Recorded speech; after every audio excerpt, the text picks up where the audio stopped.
Sugeng rawuh kanggo sederek kabeh ingkang sampun mampir wonten ing channel menika. Channel Trah Kejawen, channel ingkang ambahas perkara ingkang wonten ing Tanah Jawa lan Nuswantara. Penet kenop subscribe supados sami-sami sinau babagan budaya Jawa. Matur suwun.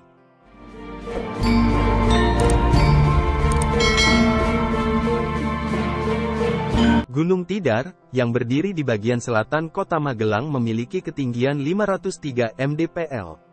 Tak seberapa tinggi memang jika dibandingkan dengan gunung-gunung lain di sekitarnya, seperti Merbabu, Merapi, Sindoro, dan Sumbing. Namun, siapa sangka di gunung ini terdapat banyak legenda, misteri dan mitos seputar Tanah Jawa. Ada dua legenda yang terkenal dari gunung ini. Yang pertama legenda tentang paku bumi Tanah Jawa. Dalam legenda ini, masyarakat tradisional Tanah Jawa meyakini bahwa di gunung inilah paku buminya Tanah Jawa. Diceritakan, dahulu Pulau Jawa terbentuk seperti perahu, terombang-ambing oleh gelombang dan sewaktu-waktu bisa terbawa arus.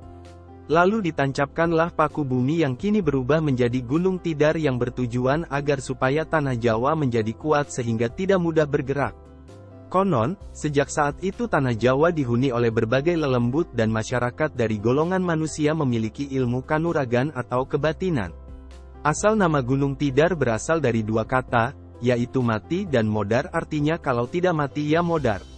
Konon Gunung Tidar dihuni oleh banyak sekali makhluk halus dan menjadi pusat kerajaan gaib, sehingga apabila ada manusia yang memasuki wilayah Gunung Tidar akan mati atau hilang. Karena begitu kuatnya kepercayaan masyarakat tradisional Jawa saat itu, banyak ulama-ulama Islam gagal untuk berdakwah menyebarkan Islam di Tanah Jawa.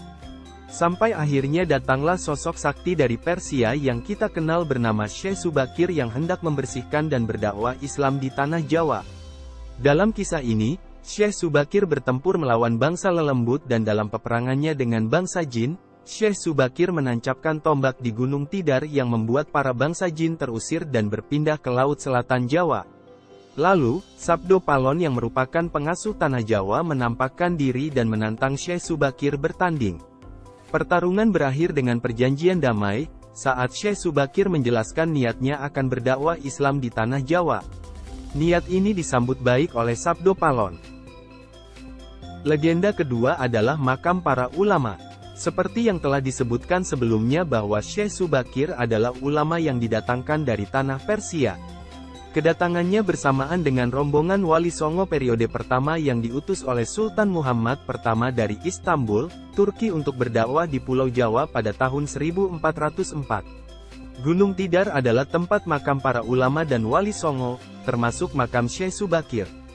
Selain sebagai tempat wisata, Gunung Tidar ini juga kerap didatangi oleh masyarakat Jawa tradisional yang hendak berziarah dan mencari wangsit.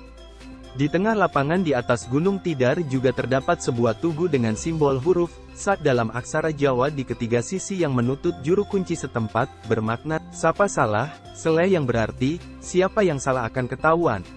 Tugu inilah yang dipercaya sebagai tombak yang ditancapkan oleh Syekh Subakir untuk mengusir bangsa jin dari Tanah Jawa. Ruwat bumi di Gunung Tidar. Di Gunung Tidar terdapat ritual yang dikenal dengan ruwat bumi. Acara ini dihadiri oleh masyarakat sekitar. Mereka mengenakan pakaian tradisional saat datang ke Gunung Tidar.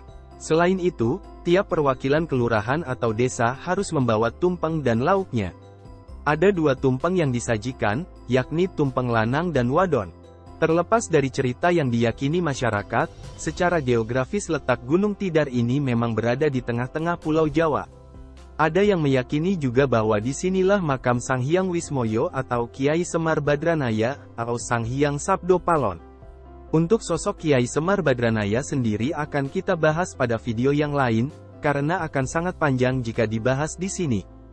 Sampai jumpa pada video berikutnya, jangan segan untuk menulis komentar di bawah.